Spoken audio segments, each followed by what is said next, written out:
Hello दोस्तों, मेरा नाम उमेर अली और आप देख रहे हैं world cricket effect channel. Video को शुरू करने से पहले चैनल को लाइक कर दें, सब्सक्राइब कर दें और साथ ही बेल के आइकन को भी दबाएं। चलिए दोस्तों, तो वीडियो को शुरू करते हैं। अफगानिस्तान की श्रीलंका को पहले वनडे में 6 विकेटों से शिकस्त। दोस्तों, अफगानिस्तान ने श्रीलंका को पहले वनडे इंटरनेशनल में 6 विकेटों से शिकस्त दे दी। महेंद्र राजापक्षे स्टेडियम में खेले गए सीरीज के पहले मैच में अफगानिस्तान ने टॉस जीतकर पहले फील्डिंग का फैसला किया, जबकि मेजबान श्रीलंका मुकर्ररा ओवर्स में 268 रन बनाकर आउट हो गई। चार श्रीलंका ने शानदार बैटिंग का मुजाहरा किया, ताहम वो नर्वस 90s का शिकार हो गए और 95 बालों पर 51 रन बनाकर आउट हो गए।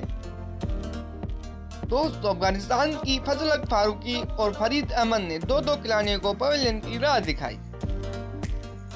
जवाब में अफगानिस्तान ने मेजबान टीम का 269 रन का हदफ 47वें ओवर में 4 विकेटों के नुकसान पर बआसानी हासिल कर लिया।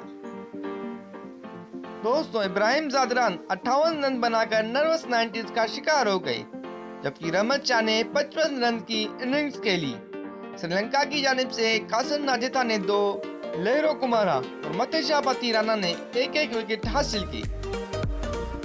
दोस्तों, वाज़ेह है कि श्रीलंका और अफगानिस्तान के दरमियान दूसरा वनडे मैच 4 जून को श्रीलंका में खेला जाएगा। तो दोस्तों, कैसी लगी आपको मेरी ये वीडियो? अगर अच्छी लगी तो चैनल को लाइक कर दें, सब्सक्राइब कर दें और साथ ही बेल के आइकन को भी दबाएं। चलिए दोस्तों, तो मिलते हैं अगली वीडियो में।